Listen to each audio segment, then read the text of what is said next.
Hey, good morning, students. And today we meet again on another clustering algorithm. And this one is a little bit more advanced than k-mean clustering, and it's called Gaussian mixtures, right? So the idea is very simple. Firstly, we need to understand the limitation of k-mean clustering, in which because it's k-mean, uh, the cluster is limited to a perfect circle. But we know that in a cluster form, in a cluster, it's not always in that situation, right? In which things are not in a perfect circle and they're not necessarily in equal size, right? So that is the problem of k-mean clustering. So the question is it possible that we have a cluster that could have a shape something like an oval, right, or eclipse, and of unequal size, right? In that case, you can look at something called Gaussian mixture models, right? And the key point is that we need to define this oval, right? And we can borrow something called the normal distribution, but in the multiple dimensions, right? And this is the equation.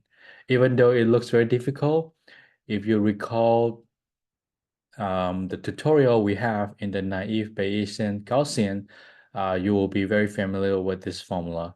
One thing that is only different is that now it's no longer the standard deviation, but is covariance, right? Which covariance, the idea is basically the covariance in this direction and that direction, right? Hence covariance. Yep. So great. So that is the whole idea of Gaussian mixture models. So let us see how we do this in action, right? There are a little bit of mathematics right here, but I try to shorten it and I try to quickly go to the code so that you can understand what I'm trying to talk about. So firstly, if we want to do this oval shape of clusters, let us define some terms. Firstly, we define something called pi, right? And we have C pi. So for example, here we have three cluster. We're gonna have pi 1, pi 2, and pi 3, right? And pi is basically the probability of sample being in the cluster. Super simple. And you can think of this as the probability of y. So for example, this could be 0.3, this could be 0.3, and this could be 0.4, right? So that is pi. And it makes sense that each of the pi should be in the range of 0 and 1, and when they add up, should be 1, right? So that is the pi.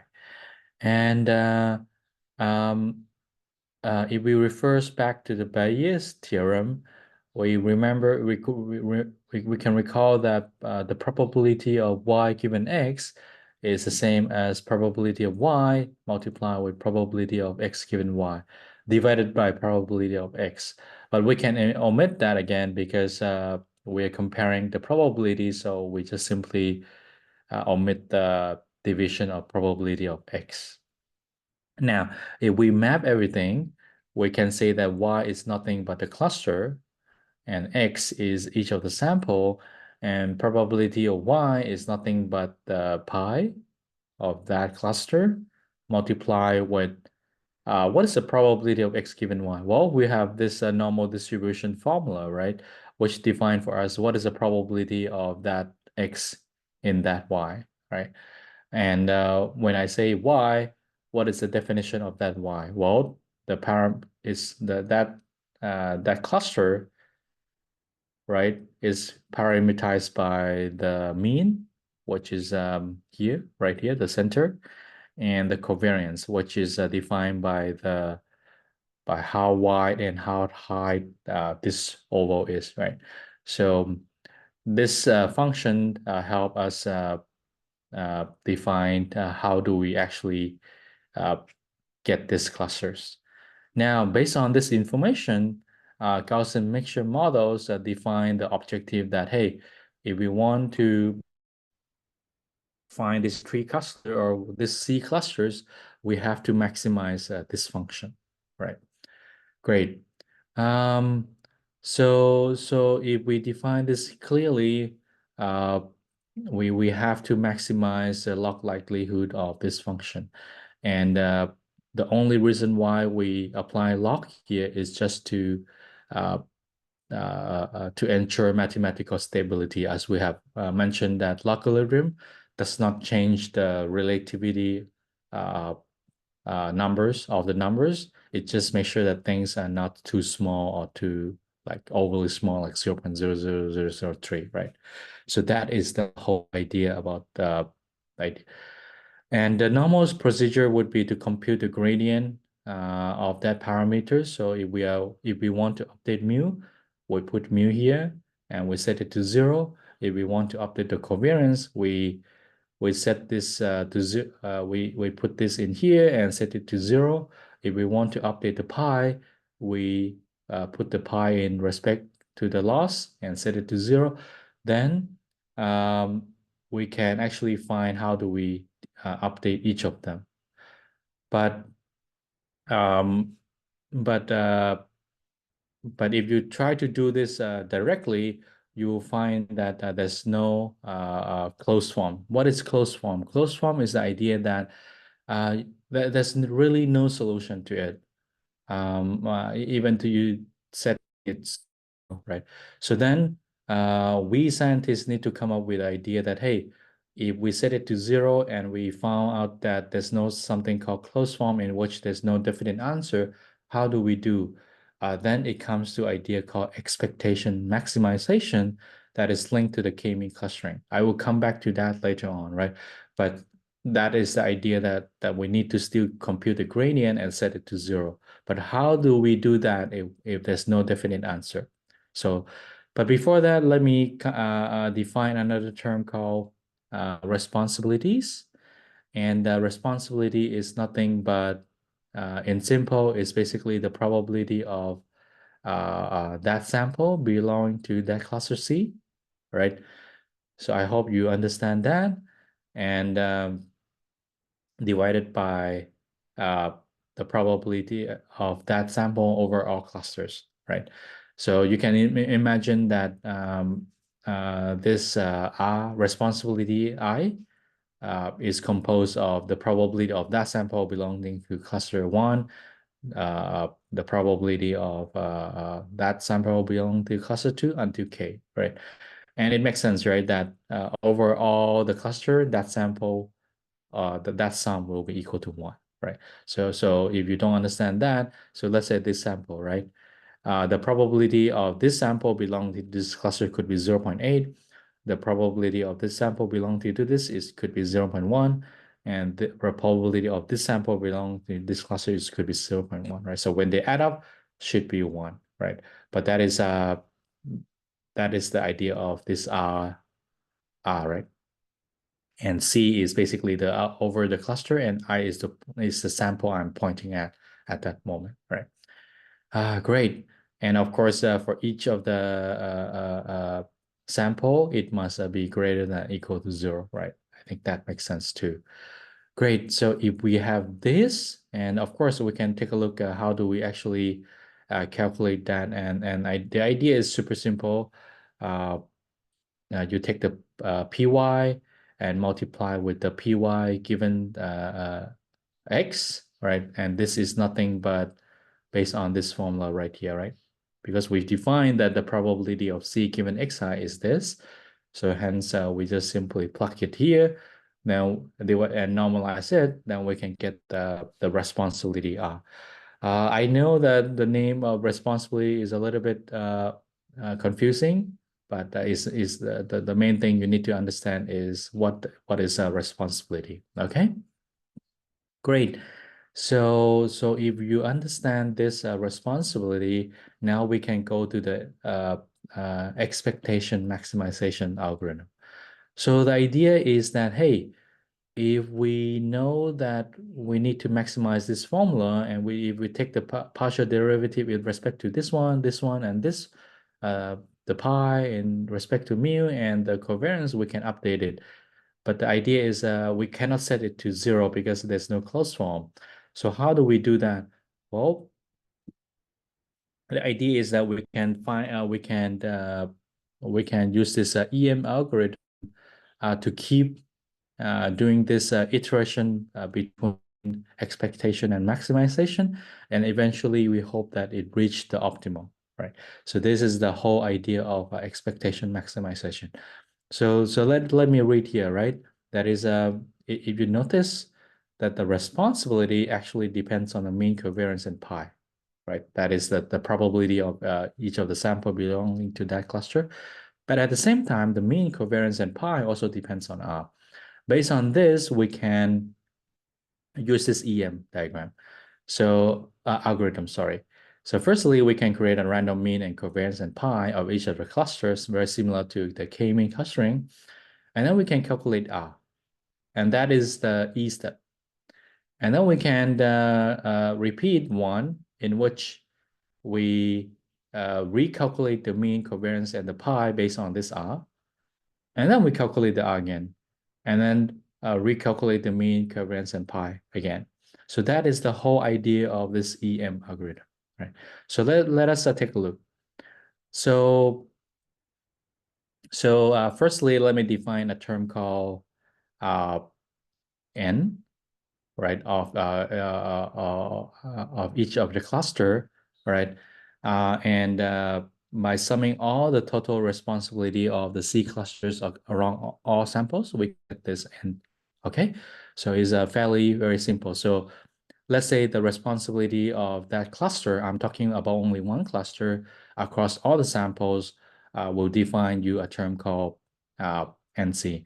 And notice that this NC is not necessarily one, right? Because it's just taking across all the samples, what is the probability that all the samples belonging to that clusters, and it's not necessarily equal to one, right? And then based on this, we will keep this first in the sum of the right down here. But anyway, how do we update the mean?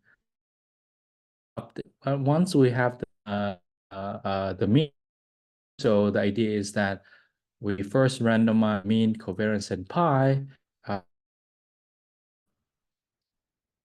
We can actually update, all right? And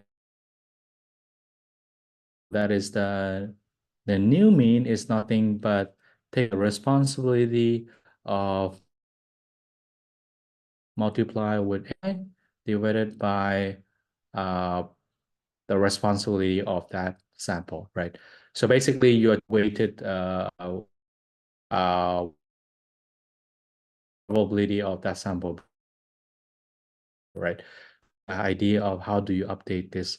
One thing you will have in mind is how did I get this formula? Actually, I cut it short, but if you go to my real lectures, I have show you how do I actually get this formula. And the idea is super simple. Well, if I told you already, if I take this formula and I try to differentiate in respect to the mu and set it to 0, right? Finally, if I solve this equation, I will find that how do I actually get this, all right?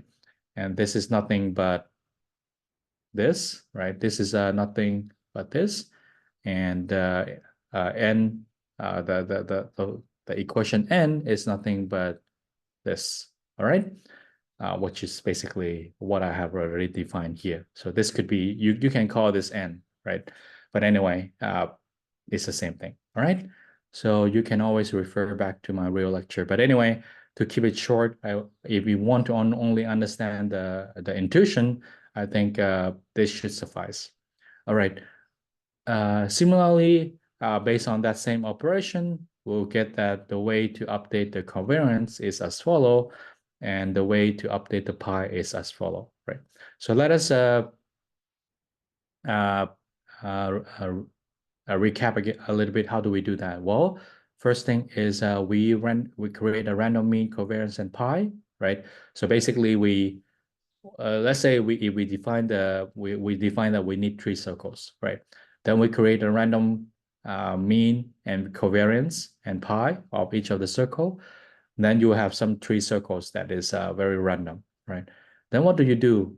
Well, the first thing is you update the mean, right? Based on this formula, the covariance and the pi, then you have three different circles. And then what do? Then you update the responsibilities again, calculate the responsibilities, and then how do you calculate the responsibility? Well, you just simply use this formula. And this responsibility is based on three variables, right? The pi, the mu, and the covariance. And then once you get the responsibilities, you recalculate this mu, covariance, and the pi again, and loop this EM step. This step is the M, right? But the E is basically calculating the R. Then when things does not change, you call this optimal clusters. All right. So hopefully you can understand that. But if not, I think if we code a little bit, this could actually bring a lot of light to what I'm trying to say just now. All right. Great. Step one, we need to define K random clusters, and then we can define the means, covariance, and define the pi, responsibilities, and we can perform the EM steps accordingly. And finally, I will show you putting everything together, etc. Great. So let us define the K random clusters. Actually, I already prepared some code. So this is gonna help me save some time, not to code by hand too much. So let me just restart run all to make sure I have NumPy and everything.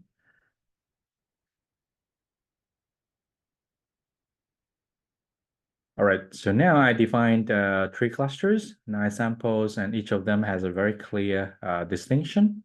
All right. So now I need to define the means.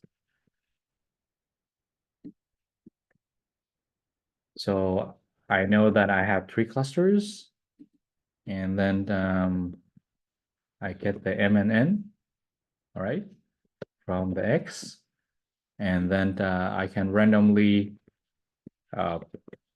choose. So how do I define the clusters? Well, I just simply randomly choose some of the X, and that could give me the mean already.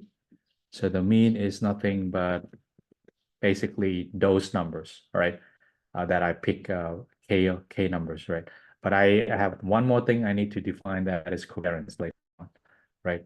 So I can show you what is the X. So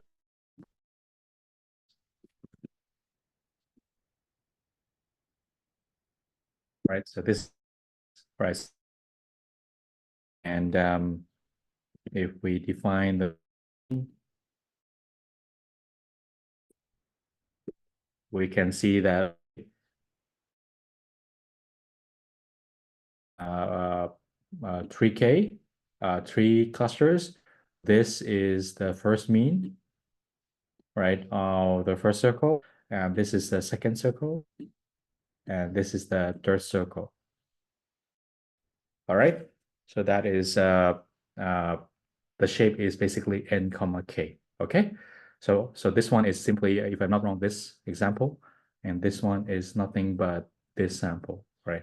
So we are taking the mean from the sample, which is a very good way to initialize the cluster, because otherwise our numbers could be very far away, and before we know it, it takes so many iterations before we reach the actual number here, right? Great. Okay, now if we are able to define the mean, now we should define the covariance. So how do we define the covariance? Well, actually is super easy. We can just define the covariance. So we want K of them, and we just find we just take the np.covariance x of t, and we just call that covariance. Super simple, right? So you may ask, well, professor, then all this circle will have the same shape. Yes, in the beginning, that would be the case. So let me show you how is that. So now this is the covariance of the tree circle, all right, of the K circle, and covariance is defined by two So this is the covariance in the x-axis, and this is the covariance of the y-axis, and this is the covariance of xy and xy, right? Which they are the same, right? And these numbers, we define the width and height of that oval, right? Hopefully this is not so difficult, but it's basically this variance of x-axis. This is the variance of the in the y-axis, and this is the variance of xy, right? If this is positive, then the oval will be in the, this is negative, it means that x and y in the negative, and the oval will be in the negative direction, right? If this is positive, the oval will be in this direction, right? And yeah, hopefully you understand this. But now what I'm trying to do is the shape of the circle of the first and the second and the third, all right? So that is the covariance matrix, all right? And here I'm just trying to put you what do I mean by covariance of x, right? So covariance of x is nothing but you taking each of the sample divided by the mean divided by each of the sample, right? You will get this across the x, right? If it's x, and then the covariance of AB, which is this one, the xy, is nothing but taking the x and taking the y minus the relative of their mean, and then divided by m, right? This is just for your recap, right? Hopefully this does not add more confusion, but if you don't understand, basically it's of the circle, and the covariance is the shape of the circle, right? Great. All right. So we randomly define. So how do we randomly define the pi? Well, if you can imagine, the best way to randomly define the pi is simply assign a probability, right? I think that makes sense a lot. So if so, we simply give me 1 second. I think I lost my window. All right. What we can do is we want k of them, and each of them is simply 1 over k, right? So we can print this out and see and let you all see how does it look, right? So you can see that the probability of the first is 0.3, 0.3, and 0.3, right? And how many I have of that, right? So it's very important that you understand the shape each of them, which will help you. So for example, for this mean, it's nothing but n comma k, all right? Because it will help you make sense of things easier. Right, great. So now we have defined, we randomly define all this. How about responsibilities? Well, for the responsibility, what is responsibility? Well, responsibility is what is for example, this sample, what is the probability that it belongs to this cluster, and this cluster, right?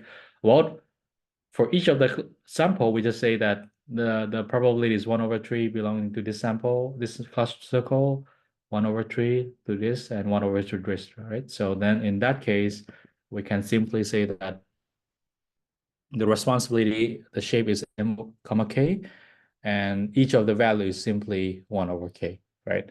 I hope that makes sense, right? So we have a lot of that, right? So we can print this and let you see what do I mean, right? So the idea is that, okay, for the first sample, this is the probability that it will be in the circle 1, circle 2, circle 3. So for the second sample, circle 1, circle 2, circle 3, right? So that is a responsibility. I hope now it is very clear what do I mean by responsibilities, right? Great. Now we randomly initialize all these 4 numbers, right? How do we do this EM step? So here I already review. How do we do this? So in the E step, we're with this very complicated algorithm, but if you understand, nothing but probability of y multiplied with probability of x given y, right? This is based on the Naiv's algorithm, and we divide simply just for the sake of normalization to make sure everything adds up to 1, all right? And then the M step, you simply update the mu, the covariance, and pi, and then we repeat, all right? When do we stop? Well, the idea is convergence is defined by when things does not really change a lot, right? So let us do this in the E steps. We can firstly use this multivariate normal. So you can notice that there's this function thing, and I don't want to code by myself, right? So I simply borrow this function. But if you want to really see how this is code from scratch, you should go back to my naive Bayesian tutorial. And I have show you a little bit glimpse of how we actually code this normal distribution, right? And multivariate is simply the idea that is multiple dimension. That's why the covariance has is no longer standard deviation but covariance. All right, and we loop each of the sample and each of the clusters. And what do we do? Well, we define the probability density function of each of the xi by putting into this function. So you can see that I'm looping each of the sample, and to get the probability density function, I need to put the mean of that cluster, right? And also that covariance, all right? And this will give me what? This will give me what is the probability that this sample belonging to this circle, right? With these characteristics, right? And you then get the probability of that xi, and this will give you this number, right? Then you just simply multiply with that the probability likelihood of being in that cluster, you'll get that RC. All right. If you don't understand very much, don't worry. You can pause and then try to make sense, but it's not really that difficult, right? All right. And then, of course, we need to also take a look at the R. So the R is nothing but taking the pi, multiply with this, right? And then you will get that R, right? And of course, that R is basically particular to that sample and particular to that clusters. All right. Hopefully this makes sense. And finally, if we want to calculate all the R, we simply divide it by the sum of all the R. All right. Great. So now we can print this out, and we can see that a lot of numbers change. So now this is so what does this number mean? So we have 9 samples, right? So this is belong to 9 samples. So for the first sample, what is the probability that it belong to the first circle, second cluster, and third cluster, right? So this is what this E step does. Okay. Okay, great. For the M step, now we need to update the pi, the mean, the covariance, right? So firstly, for the M steps, I want to calculate this NC, right? So this NC is nothing but you simply, so recall that R is nothing but that number. And if we do the NC, this is the NC, right? In which what is the sum of the probability that it belongs to cluster 1? This is that. And what is the second one? This one. And the third one is this one. All right. So that is N. Great. So once okay, let me close this so that we end this one too, because we finish. So things are very clean. So now how do we update pi? Well, we already have the function. So let me just, previously the pi is this. Now we simply update the pi based on the formula we have already defined up there, and then we print the pi after, right? So if you recall, the pi is nothing but c divided by m, right? And we can do that, and you can see that this is the previous pi. Now the new pi is this, right? And you need to always make sense. What is pi, right? Pi is the py, right? And this will influence the r. So if we repeat, things will keep changing. That is the pi. Now for the mean, I have prepared a lot of things. So the mean is nothing but x dot with r divided by nc. We can make into a dot product, right? Because it's basically a sum or So we can do the dot product, but to do the dot, we need to transpose it, right? And then we want to make sure that things looks good. All right. So this is X, right? Responsibility, when we dot product, we get this. And finally, this is the previous, and this is the new mean, right? So you pause your video and try to code according to this, or maybe you can slowly take a look. What does each of them mean? But this is nothing but simply following this formula, right? Right here. Great. And then for the covariance, we can print the previous covariance, which is same, always the same for each of the circle. What we can do is we can loop across each of the cluster and sample. And then what do we do is we can calculate the X mean and the covariance, nothing but the responsibility multiply with X mean multiply with X mean, right? And why do I do that? Well, this is a formula, right, in which we need to take each of the sample minus the that class. Need to loop each of the cluster and each of the here and multiply itself again in the transpose formation, right? So we just make it into a matrix and then dot it and then multiply with the I, right? So you can see that I'm just trying to make them into in that format. And finally, yeah, if you code it by yourself, it would take some time. To be frank, when I code this, there's a lot of confusion myself too. But once you get it, it's really satisfying, right? Great. Now, finally, write some unit tests to make sure that things are good in good shape. And finally, I can show you the new covariance, right? So this is the new covariance. You can see that things change, right? Why is changing? Because your R change, right? And thus your numbers change, right? So here I'm only doing for one iteration, and you can see how do I predict. Well, to predict, it's super simple, right? So now I have the R, right?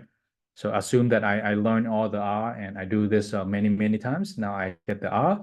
So how do I know for the first? So, well, I just take the highest probability, right? So in this case, if the first sample, the Y hat 1, right? And for the second one, the highest probability is second cluster, the second, right? Right, etc. Right. So this is how the clusters, right? Notice that there's no X test X because this is not supervised learning, right? We just take the X and we want to predict the clusters right away, right? Great. So hopefully you can understand this amazing algorithm of Gaussian mixtures model. I have some code that I put it here, and you can take a look quickly. How do I put everything? But I can actually go quickly, right? So right here, I just simply putting blobs, define the parameters, define all this initial numbers, and then I do the E steps, the M steps, in which I update the pi, mean, and covariance, and then I take the Y hat, right? And finally, because in my examples is fairly easy, if I'm not wrong, it can create the clusters quite well, right? So let's take a look whether it's that case, right? So you can see based on these blobs, it can cluster the clusters quite well. Repeat this when you want, maybe it will be better, all right? So thank you very much. Hopefully better in this Gaussian mixture models. And if not, for those mathematical savvy guys, you can take a look at this a tutorial to understand all the mathematics. But essentially, if you just want to understand when to apply this, this should be enough, right? Thank you very much and see you in the next tutorial. Bye-bye.